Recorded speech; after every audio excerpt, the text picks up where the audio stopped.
நம்மள பல பேர் ஒரு பொருள் எடுக்கிறதுக்காக சேர் மேலேயோ இல்லை ஸ்டூல் மேலேயோ ஏறி இருப்போம். அப்படி ஏறுறப்ப அந்த சேர் ஆடுறதை பார்த்து ஒன்று பயந்து கீழே இறங்கியிருப்போம், இன்னும் சில பேர் கீழே விழுந்தும் இருப்போம். இந்த வீடியோவில் அந்த சேருக்கு பின்னாடி என்ன சயின்ஸ் இருக்குன்றது தான் பார்க்க போகிறோம். Welcome to my show.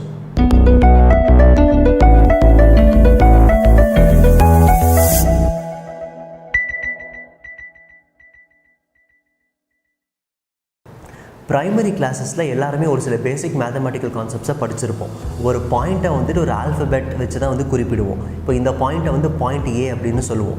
ஒரு லைன் செக்மெண்ட் அப்படின்னு எடுத்துக்கிட்டோன்னா 2 புள்ளியை சேர்க்கக்கூடிய லைனு தான் வந்து லைன் செக்மெண்ட் அப்படின்னு சொல்லுவோம். இந்த லைன் செக்மெண்ட்டுக்கு ஸ்டார்டிங் பாயிண்ட்டும் இருக்கும், எண்டிங் பாயிண்ட்டும் இருக்கும்.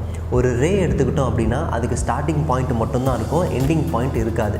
இதனால தான் நம்ம சன்லேருந்து வரக்கூடிய கதிர்களை வந்து சன் ரேஸ்ன்னு சொல்லுவோம்.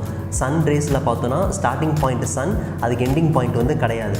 அது கண்ணுக்கு எட்டுற தூரம் வரைக்கும் அந்த ரேஸ் வந்து போயிட்டுருக்கும்.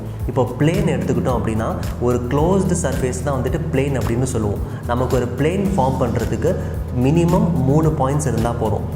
ஒரு 4 காலில் ஒரு சேர் எடுத்துக்கிட்டோம் அப்படின்னா அதில் வந்து மொத்தம் 4 பாயிண்ட்ஸ் இருக்குது. இந்த 4 பாயிண்ட்ஸை வச்சு நம்மளால் ஒரு ஸ்கொயர் பிளேனை வந்து ஃபார்ம் பண்ண முடியும்.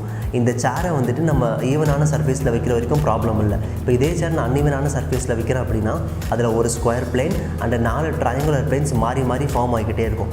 இதனால தான் அந்த சேர் வாபுல் ஆகிட்டு கீழே விழுந்துருவாங்க.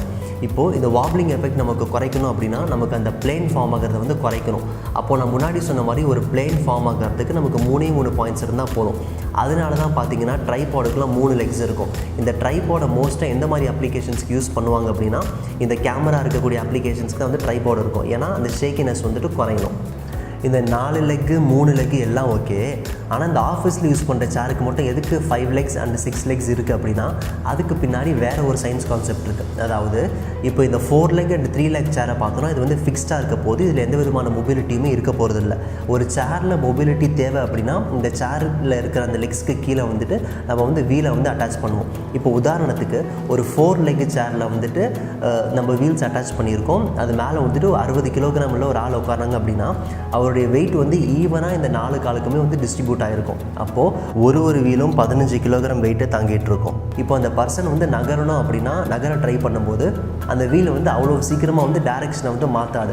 அப்போது அவர் கஷ்டப்பட்டு தான் வந்துட்டு நகரணும். இதுவே நம்ம 3 லெக் இருக்கிற சேருக்கு போனோம் அப்படின்னா ஒரு லெக்லேயும் வந்து 20 கிலோகிராம் வெயிட் வந்து ஆக்ட் ஆகும். அப்போ வெயிட் இன்க்ரீஸ் ஆனதுனால ஆப்வியஸாக அதுக்குமே வந்து கஷ்டமாக இருக்கும். இதனால தான் வந்துட்டு 5 லெக் அண்ட் 6 லெக் சேர் வந்து இந்த மொபிலிட்டி இருக்கிறதுக்குலாம் வந்து யூஸ் பண்ணுறாங்க. அந்த 5 லெக் இருக்கிற சேரில் ஒரு 60 கிலோகிராம் வெயிட் உள்ள பர்சன் உட்கார்றப்ப வெயிட் வந்து ஈவனாக டிஸ்ட்ரிபியூட் ஆகும். அப்போ ஒரு வீலுக்கும் வந்துட்டு நமக்கு 12 கிலோகிராம் தான் இருக்கும். இது வந்து 4 லெக் சேரை விட ரொம்ப கம்மி. அப்போ அவங்க நகர ட்ரை பண்ணுறப்ப வீல் ஈஸியாக அதோட டேரெக்ஷனை வந்துட்டு சேஞ்ச் பண்ணிடும். அவரால் ஒரு இடத்துலேருந்து இன்னொரு இடத்துக்கு வந்து நகர முடியும். இன்னும் நம்ம வெயிட்டு குறைக்கணும் அப்படின்னா ஒரே வழி அந்த நம்பர் ஆஃப் லெக்ஸை வந்து இன்க்ரீஸ் பண்ணணும்.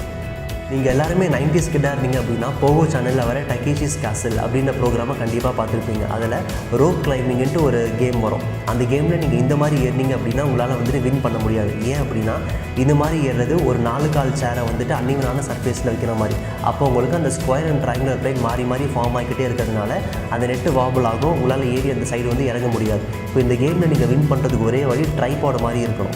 அதாவது உங்களோட கையை இந்த மாதிரி மூவ்மெண்ட்டை வச்சு ஏறினீங்க அப்படின்னா இதில் வெறும் ஒரே பிளேன் மட்டும் தான் ஃபார்ம் ஆகும். நெட் வந்து வாபுல் ஆகாது. நீங்கள் சீக்கிரமாக இந்த பக்கம் ஏறி அந்த பக்கம் இறங்கிடலாம்.